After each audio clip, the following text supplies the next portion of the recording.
Hello అండి, welcome back to my channel. చిన్నపిల్లలు ఉన్న ప్రతి ఇంట్లో నెయ్యి కంపల్సరీగా ఉంటుంది కదండి.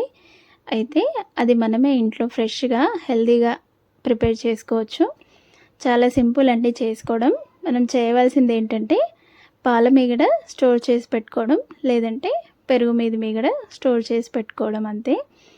ఇది నేను పాల మీద మీగడతో చేశాను. నేను మీగడని ఒక వారం 10 రోజులు స్టోర్ చేసుకుంటే ఇంత నెయ్యి అయితే అవుతుంది.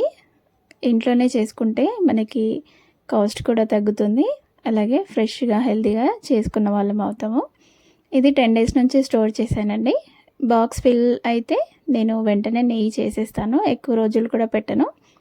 ఇది నిండుగా ఉంది కదా, దీన్ని 3 టైమ్స్ మిక్సీలో వేసుకుంటాను. ఎక్కువగా కూడా వేయొద్దు, మనం వాటర్ వేసి మిక్సీ పట్టుకుంటాం కాబట్టి పైన పడే ఛాన్సెస్ ఉంటాయి. అంతా ఇలా కొద్దిగా వేసుకొని అందులోకి వాటర్ వేసి మిక్సీ పట్టుకోవాలి. నేను ఇప్పుడైతే కొద్దిగా వేస్తున్నాను. ఒకసారి మిక్సీ పట్టిన తర్వాత ఇంకొన్ని వాటర్ అయితే యాడ్ చేస్తాను. చూడండి, ఇది స్మూత్గా అయింది. ఇప్పుడు అందులోకి కొద్దిగా వాటర్ యాడ్ చేసి జస్ట్ ఇలా వాటర్ అంతా లోపలికి వెళ్ళేలాగా కలిపేసుకున్నాను. చూడండి, మళ్ళీ మిక్సీ పట్టుకుంటే అందులో ఉన్న వాటర్ అలాగే వెన్న అనేది సపరేట్ అవుతుంది. ఇది మనం ఒక బౌల్లోకి తీసేసుకుందాం. చూడండి, ఇలాగే సేమ్ మిగతాది కూడా ఇలాగే చేసుకోవాలి. 3rd టైం వేసుకున్నది కొద్దిగా వాటర్ ఎక్కువ అయ్యాయి, అదంతా పైన అంతా పడింది, అందుకే కొద్దిగా వేసుకోండి. చూడండి, ఇది వెన్న అంతా మనం సపరేట్ చేసుకోవాలి. నేను చూపిస్తున్న విధంగా ఇలా వెన్నని చిన్న చిన్న ముద్దలుగా తీసుకొని ఇలా సపరేట్ చేసి అందులో ఉన్న వాటర్ అంతా తీసేసుకొని వెన్న ముద్దని ఇంకో గిన్నెలోకి వేసుకోవాలి. చల్లని వాటర్ వేసుకోవాలండి.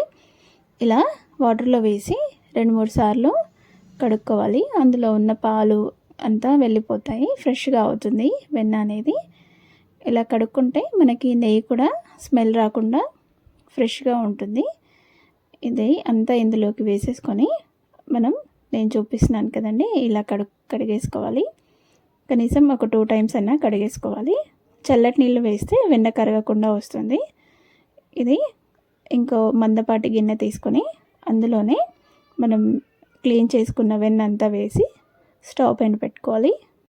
లో టు మీడియం ఫ్లేమ్ పెడుతూ మనం వెన్నని కరిగించుకోవాలండి. పెద్ద గిన్నె పెట్టుకుంటే మనం మీడియం ఫ్లేమ్ పెట్టినా సరిపోతుంది. వెన్న అంతా కరిగిన తర్వాత అందులోకి 2 తమలపాకులు అయితే వేస్తున్నాను. నేను ఒక్కోసారి తమలపాకు లేదంటే దాల్చిన చెక్క, మిరియాలు అలా ఎప్పుడప్పుడు చేంజ్ చేస్తూ ఉంటాను. మీకు తమలపాకులు అవైలబుల్లో ఉన్నాయంటే వేసుకోండి. 2 తీసుకొచ్చి నీట్గా కడిగేసుకొని ఇలా కట్ చేసి వేసుకున్నాను. వెన్నంతా కరిగిపోయింది కదండి. ఇంకా వెన్న కరిగిపోయిన తర్వాత లో ఫ్లేమ్లో పెట్టేసుకోవాలండి. అది మెల్లిగా నెయ్యిలాగా ఫామ్ అవుతుంది.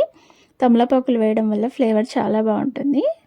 ఇది వేసేసుకొని మనం లో ఫ్లేమ్లో పెడితే ఆ ఫ్లేవర్ అంతా నెయ్యికి పట్టుకొని చాలా బాగుంటుంది. తమలపాకులు ఇలా అంతా ఒకసారి కలిపేసుకోవాలి.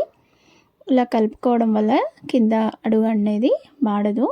అండ్ మనం ఇలా మీగడ సపరేట్ చేసి ఇలా వెన్న తీసి వేసుకుంటాం కదా, అలా చేయడం వల్ల మనకు వేస్ట్ కూడా ఎక్కువగా ఉండదు. ఇది నెయ్యి కూడా తొందరగా అయిపోతుంది. లేదు అంటే మీగడ కొందరు డైరెక్ట్గా స్టవ్ పైన గిన్నెలో వేసి పెట్టేస్తారు. అలా కాకుండా ఇలా వెన్న సపరేట్ చేసి పెట్టుకుంటే తొందరగా నెయ్యి అవుతుంది, అలాగే ఫ్లేవర్ కూడా చాలా బాగుంటుంది. ఇది ఎక్కువ టైం కూడా పట్టదు. చూడండి, అయిపోయింది. ఇంకొంచెం మనకు కలర్ చేంజ్ అవుతే మనం స్టవ్ ఆఫ్ చేసుకోవచ్చు. ఇలా అప్పుడప్పుడు మధ్యలో కలుపుతూ ఉంటే మనకు కింద అనేది మాడకుండా వస్తుంది. చూడండి, ఈ కలర్ వస్తే సరిపోతుంది. నెయ్యి అంతా రెడీ అయిపోయింది చూడండి, ఫ్రెష్గా. ఇప్పుడు మనం స్టవ్ ఆఫ్ చేసుకొని పూర్తిగా చల్లారనివ్వాలి. ఇలా వేడివేడిగా తీస్తే పైన పడే ఛాన్సెస్ ఉంటాయి, చాలా వేడిగా ఉంటుంది కాబట్టి. ఇది పూర్తిగా చల్లారిన తర్వాత మనం స్ట్రెయిన్ చేసుకోవాలి. చల్లారిందండి, గోరువెచ్చగా అయింది. ఇప్పుడు మనం స్ట్రెయిన్ చేసుకుందాం.